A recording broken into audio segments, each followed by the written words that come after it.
Welcome everybody to another episode of the Dragonus Podcastus. I am your host, Deadponic. With me is my co-host, Queen Byron, and I am the last one. Yeah, we'll get to that in a minute. But if you guys enjoy our show and you want to support us, you can do so on our Patreon, and you can support us on our Fiverr pages. And yeah, I don't know about the T-shirts yet, and I don't know about the dice yet. We don't have any bloopers yet, so we'll get back to you on that. Anyway, so we're doing another movie review. We haven't done one of those in a while, but we are reviewing what may possibly be one of the quintessential fantasy movies. We are reviewing Dragonheart, which was released in 1996, which stars Sean Connery, Dennis Quaid, David Thewlis. You may know him from a certain other franchise. Jason Isaac, Dina Meyer, and somebody who I can't pronounce his last name, but he's important. But anyway, yeah, so the basic idea behind this movie is it has a dragon in it, and it's set in the medieval era, which is about 935 AD. I believe that it's supposed to be the Scottish Highlands. I could be wrong about that. I But think you're right.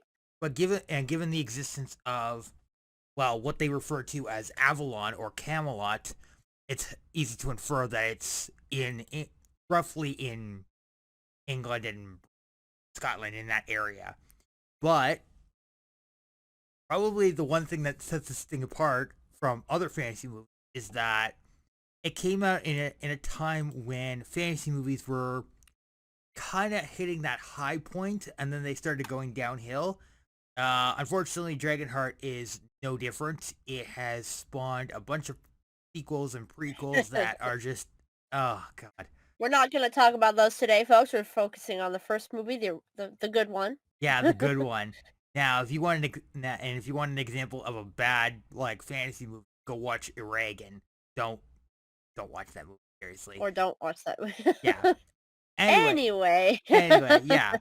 So, okay. So, Byron, do you want to kind of lead this off and just kind of tell us your thoughts on the Okay. movie and your experiences?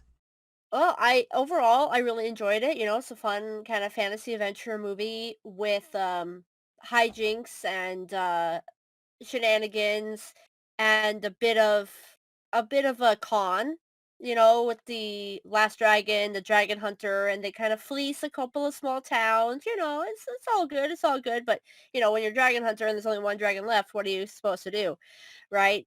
But overall, I really like it. I think it's a great movie for families. Watch with your kids, have a bucket of popcorn or whatever. I think overall, I would say for the most part, the movie has actually held up really well given its age. I think for from my point of view, the CGI, yeah, you can tell that is what it is, but they also use a lot of practical effects, especially with the flames and stuff like that. So it doesn't look terrible. Obviously, CGI today even is so hit or miss, but you can tell when the dragon is a computer generated image and when the flames and things like that are not, when they're real. So I think they did a great job straddling that line. Obviously, when the movie came out, they were probably just in the infancy of this technology and they used what they could. From reading other people's reviews online, they said the CGI was actually really well done for its time. And at the time, people were pretty blown away by it. But overall, I think that aspect is held up really well. What are your thoughts on the CGI? Mommy, there's a dragon coming out of the waterfall. Well, I have to say, definitely the CG does have its low points, but overall, hmm I would say it definitely holds up. I do have some there are some spotty moments, but overall, I think the overall facial animations of hmm Draco is actually really well done. I like the far away shots, or any just shot where hmm he's there's a bunch of cool stunts, like the one scene where Dennis Quaid's character is chasing the dragon and he attaches a hook to him and then he gets dragged off his horse. You can clearly tell they put Dennis Quaid in a rig and just kind of flew him through the air. But it does lead to some pretty funny moments. Come visit the woods. Yeah, and um overall I like this movie quite a bit. I genuinely like I used to kind of like not really like it, but because I had the original movie on VHS, oh god, I feel so old now. I I the thing that really kind of takes me away from the film is Aiden, but we'll get to him in a minute. But I think also I just really like the overall concept, and also just having like two legendary actors like working off of each other. It's brilliant. I was not expecting like Dennis Quaid and Sean Connery to work together, and I mean this is also at a time when Sean Connery was like he was trying to distance himself from James Bond, so he was in other works. He did a bunch of movies. Like he did Hunt for Red October. He did The Rock, which is probably one of his most famous movies. He did Highlander, another great fantasy movie, and Absolutely. he also did like he teamed up with a movie for I think it's called The Rising Sun with Wesley Snipes, which I really like. But yeah, and then Dennis Quaid, who he's the kind of actor who can like sell the snarkiness, and I like that. And Mhm. also because he's Mhm. like, there's moments in the film where like he's just like like kind of being a pain Sassy in the pants. yeah. And you can clearly tell he's having a lot of fun. Eh, Mhm. But also I like there's a particular moment when they after they escape and they go to the ruins of Avalon, and Bowen, that's Dan Quaid's character, he basically says, well, I'm not ready to lead and I won't fight my former student. And this just comes after the waterfall fight, which is very reminiscent. I mean, a movie came out much later, but it's very much a Revenge of the Sith esque fight, and in terms of its like scale and all that. But um, it was really interesting to see that, and also because it's really interesting too. And also I like the one thing I really like also is that Kira, who is at the beginning of the movie, and she kind of indirectly and directly causes the events that lead to Einan getting the heart of the dragon. Uh, she and Bowen, they really play off each other pretty well, and there's no like romance. At least I didn't think so, and that's a good thing because I really like that. And, Yeah. and Unfortunate. yeah, sorry, Go go ahead. ahead. Well, one of my points is just that yes, I agree that there weren't any romance subplots or overt storylines or anything like that. There is a little bit of sexual assault, a minor kind of case where she's trying to tell him. I can't remember any of these characters' names besides Bowen, but Einan is the prince who yeah. gets yeah. I know the So I know the scene. yeah, she's trying to tell Einan that she's not interested, and his character is very lacking in emotional maturity and depth and awareness. So they show that throughout the whole film, and in this scene, I think it's particularly highlighted because she's trying to tell him, "I'm not romantically or physically interested in you in any way," but he is looking for something from her, and he kisses her without her consent. That in my mind, that's what dates the movie the most. CGI or whatever I can get over. Obviously I watch older movies. It is what it is. But nowadays we would never put a scene like that in a movie because we know how damaging that is to people who have been through experiences like that. For, the characters, it would not be a good thing. And there's ways to show that someone is a bad guy without making them, force romantic engagements with another person. Yeah, That's the one scene that bothered me the most. I think the one thing that bothered me about Einan was at the end of the movie when his mother tries to kill the dragon because she worships him, and she realizes that if the dragon dies, then Einen dies, and she tries to kill the dragon, but then Einen comes in and kind of leads her away and then kills her. It's like Mm. that was just it's a it's an interesting line to cross, but it still drives me crazy. And also just Yeah. like the whole thing about like Einen, he's he is basically his father, but 50 times worse because at the Mm. beginning of the movie, we see that the king is basically trying to put down a peasant uprising. He ends up getting killed, and well, Einen's, I guess you could say, lust for power and all of Mhm. that, basically just it overtakes his heart, and there was nothing that not even the heart of the dragon could do that.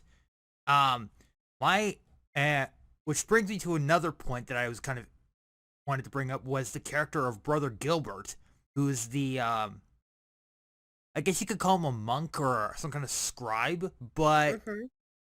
he's clearly supposed to be like that kind of a religious figure in a way, like a preacher or something. And they show like during one of the training scenes where he's like proficient with archery, despite the fact that archery is a tool of warfare. And while you may not initially, you may hurt your target or you may kill your target.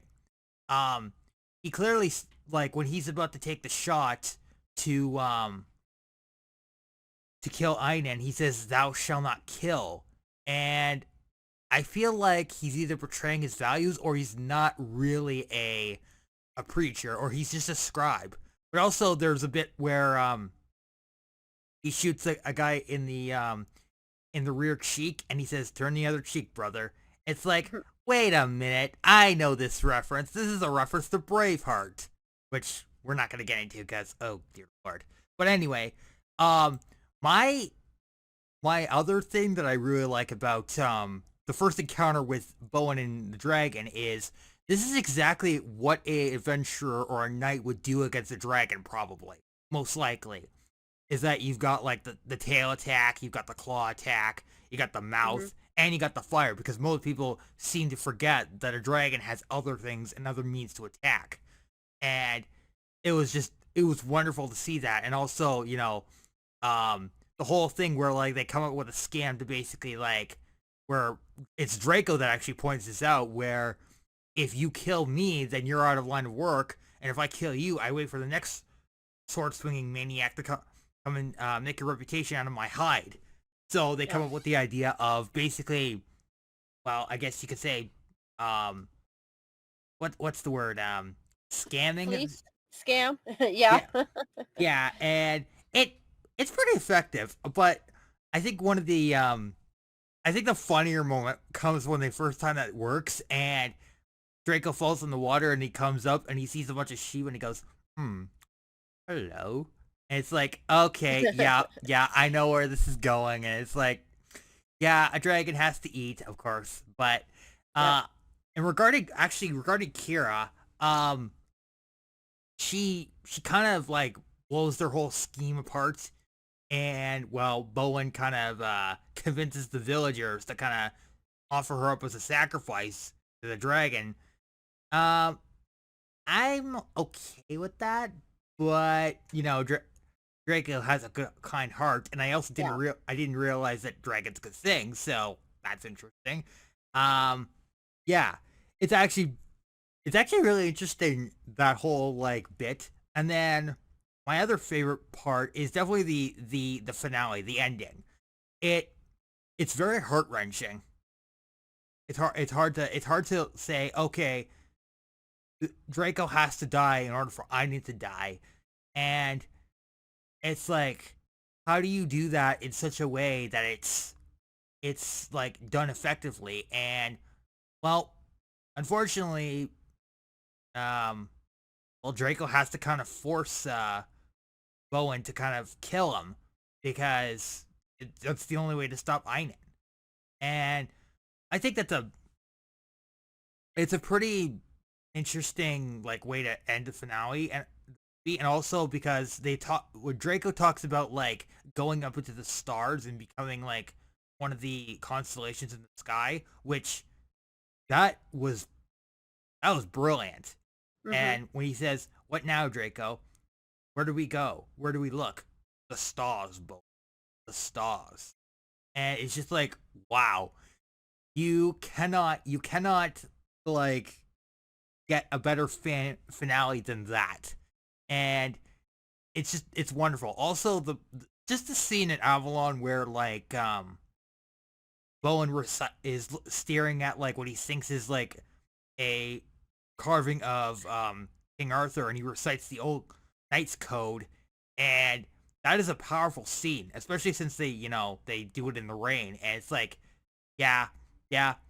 And then he comes back, and it has that scene where like, or that shot of like where he's riding over the hill, and then dragon flies up. That was actually on the cover of the VHS, which Mm. it was great. Like there are so many good shots, and there are so many good like the cinematography is really well done. And as a movie buff, I really like that. I also like the musical score too is awesome.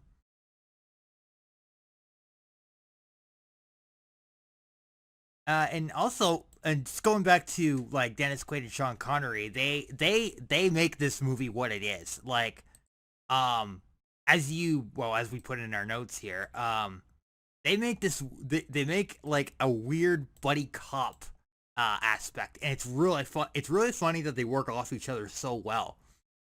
Um, it is it's just a wonderful movie, and I think it's it's unfortunate that it kind of suffers the fate of the old D&D movies, but it's still an incredible movie, and I would highly recommend it. Um, whether or not like you're into fantasy or not, this is definitely one of the quintessentials. I mean, it's no Lord of the Rings, but it's definitely up there, and I would say it definitely it's definitely worth watching.